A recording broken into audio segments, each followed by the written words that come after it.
c'est un commerce qui nous plaisait. Donc on a sauté sur l'occasion et on a conclu l'affaire. Donc ça, c'est génial. Pour nous, ça a été un grand changement de vie professionnelle, pour nous, pour les enfants. L'année du renouveau, et on n'est pas déçus.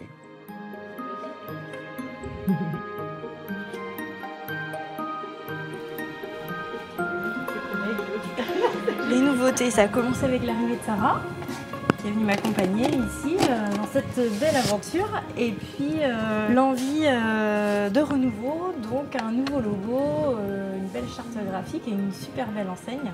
Donc c'est mon petit cadeau de Noël. Voilà. Des nouveaux commerçants, une nouvelle boutique juste en face. Donc je pense que tout ça c'est très important. C'est essentiel parce que ça nous évite d'aller au centre-ville de Vannes, quoi.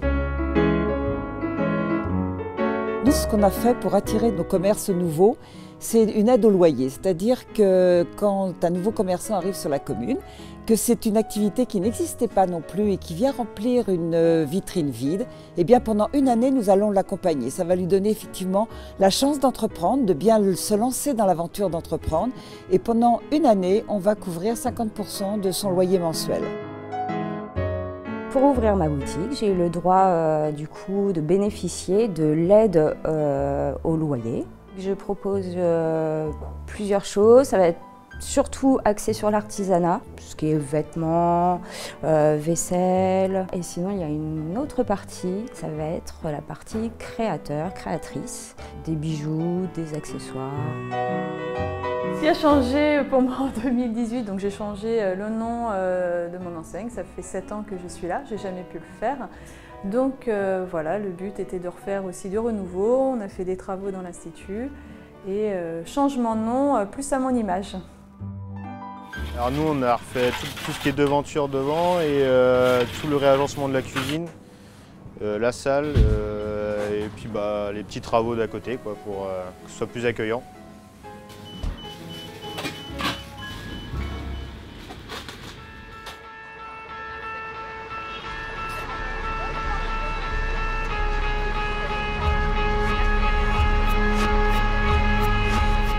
On est dans le parc d'activités de Languinette qui a été récemment complètement restructuré. C'est une zone communautaire, donc gérée par Golfe du Morbihan Vannes Agglomération, qui a bénéficié d'investissements de requalification. Tout ce qu'il faut pour mettre en valeur un parc d'activités qui est pour nous stratégique parce qu'il est à l'entrée de l'agglomération sur un axe routier important, puisque c'est l'axe de Grand-Champ-Vannes avec des flux pendulaires tous les jours pour tous ceux qui viennent de la 2e et 3e couronne et qui vont travailler à Vannes tous les jours, avec près de 7000 véhicules jour qui passent sur cette route départementale. À l'endroit où on était avant, on était très surpris d'avoir régulièrement des gens qui nous disaient qu'ils ignoraient qu'il y avait un vétérinaire à Grand-Champ, alors qu'on est là depuis plus de 20 ans. Ici, en étant au bord de la route de Vannes à Beau, on est très visible. On est vraiment proche du bassin de vie. On est dans une zone nouvellement créée, une zone qui s'est bien développée. Grand-Champ était une commune qui bouge énormément avec une attractivité économique qui est très importante depuis 5-6 ans. On entend parler de Grand-Champ partout. Et le potentiel, évidemment le potentiel de Grand-Champ, lui, il est amené à se développer de manière assez conséquente. On ne voulait pas vendre ces terrains à des commerces du cœur de bourg. On souhaite continuer à garder nos commerces de bouche dans le cœur de bourg. Et on a essayé de développer ici des activités qui évitent de l'évasion commerciale à Vannes. Nous avions besoin d'avoir un magasin beaucoup plus grand.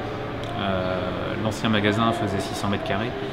Aujourd'hui, on est sur une totalité de bâtiments à quasiment 3000 et avec une surface de vente à 1500 mètres carrés.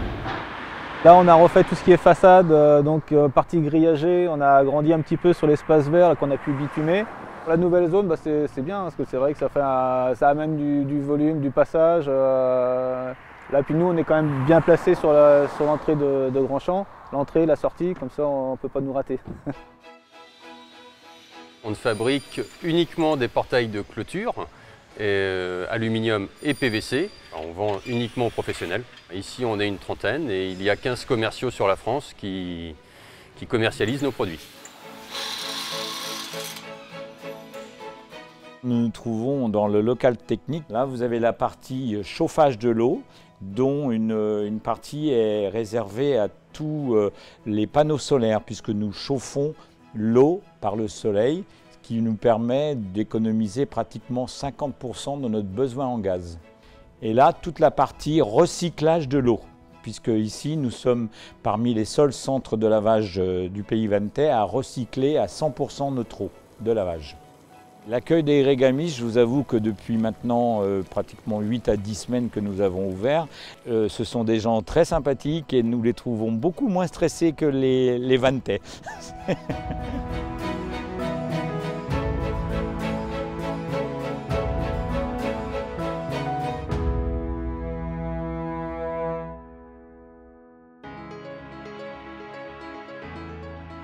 On est ici sur le quartier des Garennes qui couvre environ une superficie de 4 hectares, qui est un quartier d'habitat d'environ 110 logements et qui accueille également un important équipement médico-social. C'est un quartier qui est décomposé en 3 tranches. Une première tranche qui se situe derrière nous, qui totalise 42 terrains à bâtir. Une seconde tranche qui est réalisée par le bailleur social Bretagne Sud Habitat, qui va accueillir 24 logements. Et une troisième tranche qui est en cours d'aménagement en ce moment, qui va accueillir 35 terrains à bâtir. Les profils des acquéreurs, ce sont, on va dire pour les 2 tiers, des jeunes couples, des jeunes familles avec enfants.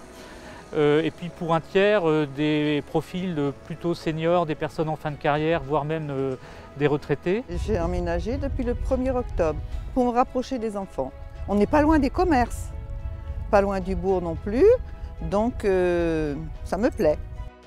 Les gens viennent s'installer à Grandchamp parce que la commune est à taille humaine, mais aussi surtout parce qu'on a une diversité de services et d'équipements qui font que la vie ici est facile, est agréable. Tous ces éléments-là concourent à l'attractivité de la commune et au succès d'opérations comme celle-ci, puisque je disais donc la première tranche est entièrement commercialisée et la tranche numéro 3 qui est derrière, qui compte environ 35 lots, on a déjà plus de candidatures que de terrains à commercialiser.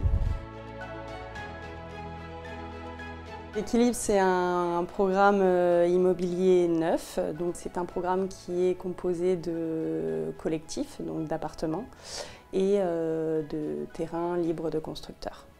On est sur 36 appartements qui vont du T2 au T3 avec la possibilité de regrouper des appartements pour en faire des plus grands si on le souhaite.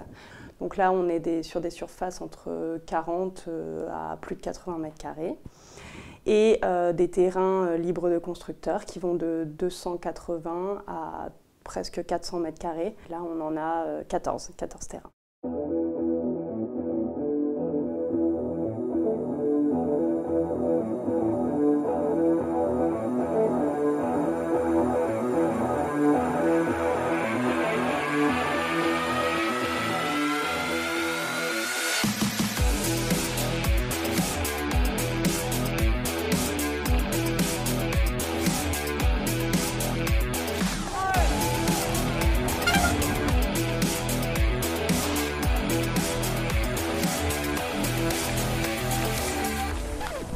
Ce label Ville active et sportive que nous sommes très fiers d'avoir obtenu en février dernier à Toulouse, remis par la ministre des Sports. Il fallait remettre un dossier qui répondait sur plusieurs axes, donc notamment nos équipements sportifs, nos associations sportives avec leurs différentes pratiques, et nous avions également les animations sportives et l'accès à l'handicap. On a quand même fini dans les 15 premiers sur 120 communes. On s'est quand même retrouvé à côté de villes comme Toulouse. Donc voilà, nos associations et nous-mêmes sommes très fiers de l'avoir. Ici, on est au QG, le complexe qui est né à Gwen, donc qui a ouvert en mai dernier. Un complexe qui a du coup 5 salles. Nous avons la grande salle ici où du coup se passe le basket, le badminton et de temps en temps le tennis. On a le deuxième espace avec notre mur d'escalade qui est occupé par Grégam Vertical actuellement. Et on a la salle de 300 mètres carrés avec le tennis de table et également Log Country Dance qui intervient. Le premier mot, c'est qu'elle est moderne quand même. Là, actuellement, avec l'extérieur, il doit faire peut-être 3-4 degrés. Là, la température intérieure est optimale, contrairement à l'autre salle. Le sol aussi, donc en synthétique, l'ancienne salle, c'était du goudron, donc c'est vrai qu'en cas de chute, c'est quand même plus dangereux.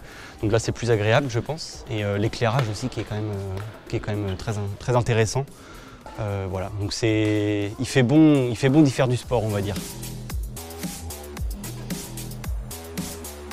Ce nouveau mur, effectivement, on ne peut qu'en être très satisfait, parce que d'avoir une structure départementale de cette qualité, c'est rare. On a démarré le club début septembre et on tablait sur 50-60 adhérents et on en est rendu aujourd'hui à 154 aujourd'hui. Ici, nous sommes dans l'ancienne, ce qu'on peut appeler l'ancienne salle de sport dite de Kermoriot. Aujourd'hui, on avait quelques soucis de vieillissement sur cette salle et notamment des soucis d'infiltration d'eau. Les translucides qui aujourd'hui fuyaient par endroits, donc on a fait un programme de réhabilitation. Il existait depuis très longtemps des terrains de tennis extérieurs, donc 2 cours extérieurs qui avaient subi aussi un peu d'âge comme tout le monde et donc il fallait les réhabiliter. Donc on a investi pareil dans un planning pluriannuel d'investissement. Cette année, on vient de les remettre à neuf.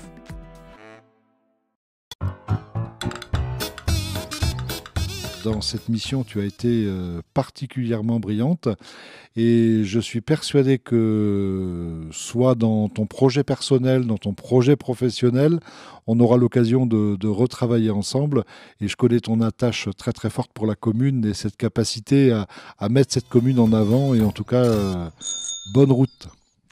Merci Yves. Au revoir Adeline, au revoir.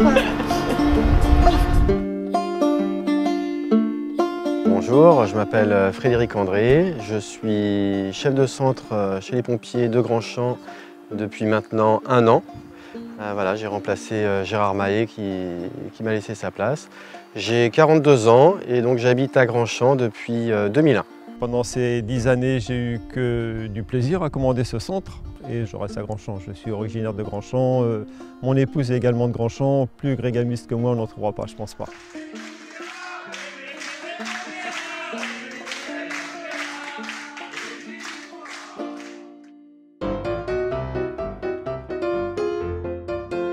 Je m'appelle Sébastien Russo, j'ai 45 ans, je suis papa de 2 enfants.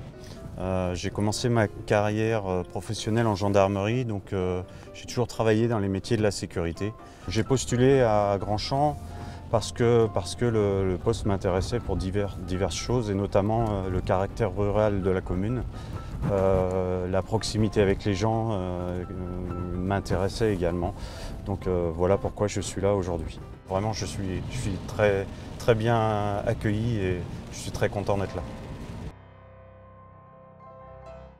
Mon prédécesseur disait souvent que le DGS c'était un peu le couteau suisse de la commune. Moi j'aurais tendance à dire qu'on a plutôt un rôle de chef d'orchestre. On est à l'interface entre les élus et les services et que nous, notre rôle c'est, on va dire, de mettre en musique le projet politique, le mettre en œuvre, faire en sorte que administrativement, techniquement, les projets des élus trouvent une mise en œuvre effective. Je m'appelle Livine Azuelos, je suis la directrice de l'école maternelle La Souris Verte et donc j'enseigne en toute petite section depuis la rentrée. Et donc je suis ravie de revenir à Grandchamp puisque j'ai enseigné dans l'école il y a 3 ans.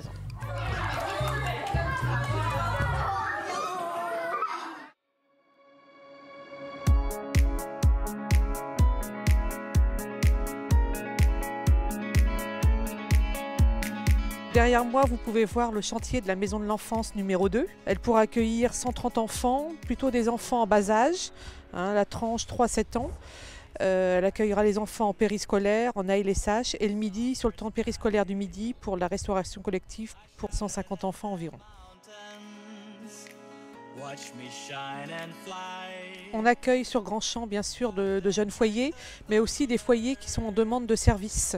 On a des effectifs à peu près constants dans les écoles, mais on a du périscolaire en nombre grandissant parce qu'on accueille jusqu'à 180 enfants tous les soirs dans le périscolaire.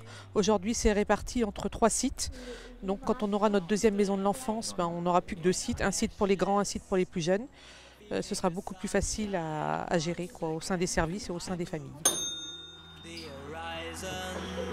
Oh là là, traiter le Père Noël de cochon un soir de Noël. Bonne année! 22% de la population a moins de 14 ans. Donc à partir de là, il faut qu'on développe une politique ambitieuse pour la jeunesse. Donc on a une politique pour les enfants de 3 à 12 ans et ensuite un service jeunesse qui prend le relais, 12-17 ans. Donc dans ces deux branches, on a créé de nouvelles activités. J'ai sûrement raison, papa, mais j'espère. Dans un service jeunesse comme ça, comme on a réussi à monter à Grandchamp, on a besoin de bénévoles. Donc là, moi, je voudrais profiter ce soir pour remercier tous les bénévoles qui travaillent autour des enfants, sans oublier bien sûr les services qui, eux, c'est leur métier, mais qui le font très bien.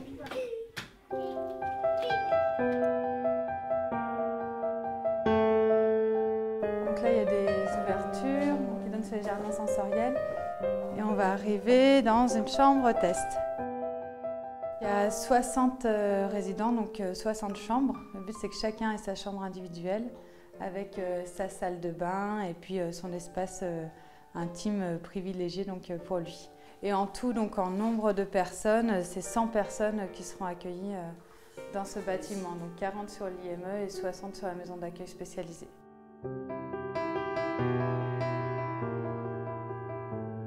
Donc le conditionnement donc, de produits emballés. Et de l'autre côté, on a un conditionnement agro. C'est le bâtiment effectivement qui va être réservé à l'ESAT, donc à nos travailleurs de l'EPSMS. C'est une construction que nous sommes très fiers de voir se réaliser juste à l'entrée de Bourg. 3 parties, 3 couleurs. Donc la partie administrative, donc, qui est la partie rouge, dans lequel sont la psychologue, le chef de service, et c'est là aussi on fait tout l'accompagnement médico-social des travailleurs. Ensuite une partie jaune et orange qui concerne les ateliers, avec le repassage, l'atelier conditionnement, l'agroalimentaire, l'atelier entretien des locaux aussi qui se situe dans cette partie. Et la dernière partie, pour faire simple, les espaces verts dans la partie verte, avec justement un petit atelier où ils peuvent faire la réparation des machines, et également le garage de l'ensemble des véhicules.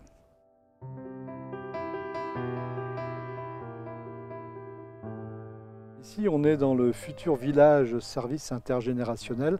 Alors un mot très compliqué, mais c'est ni plus ni moins qu'une résidence totalement dédiée à des personnes âgées qui veulent se maintenir à domicile le plus longtemps possible, à proximité de commerces et de services. Aujourd'hui, sur ce site, il y a déjà 10 maisons qui avaient été construites au début des années 90, qui avaient déjà été fléchées pour les personnes âgées. On va y reconstruire une quinzaine de maisons nouvelles, ce qui fera un petit village de 25 maisons, toutes adaptées pour des personnes à mobilité réduite. Et on a gardé une partie des anciens locaux de l'EHPAD dans lesquels vont être logés l'ensemble des services aux personnes âgées. Je pense notamment au CCAS, je pense aux services de soins à domicile, mais aussi les structures partenaires comme Ampère, la DMR pour l'aide à domicile. On a aussi le portage de repas à domicile. Tous ces services vont être regroupés ici dans une maison des solidarités.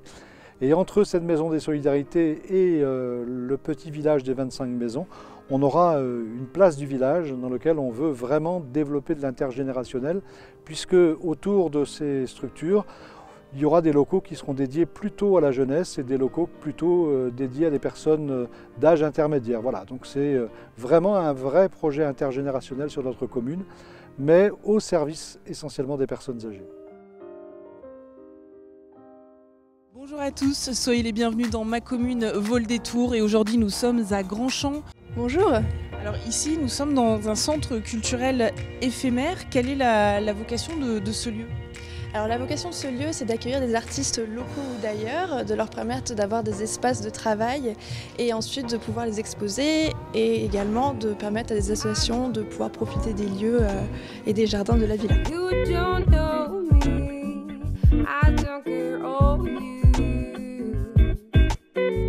Non, je vais pas te mentir, t'es pas la seule de qui je me sers pour ensuite m'en débarrasser. Main dans la ville, je suis embarrassé. On se voit après le show, pour toi, je quitterai pas la scène.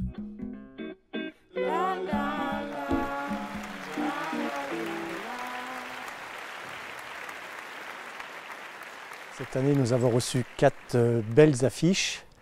On a reçu Isabelle Boulet, Christelle Chollet, Julien Clerc et on a terminé sur Julie Zenati et Chimène Badi. On a fait salle comble sur chaque prestation. Le meilleur souvenir, c'est Julien Clerc. Ça reste quand même assez... Voilà, Julien Clerc.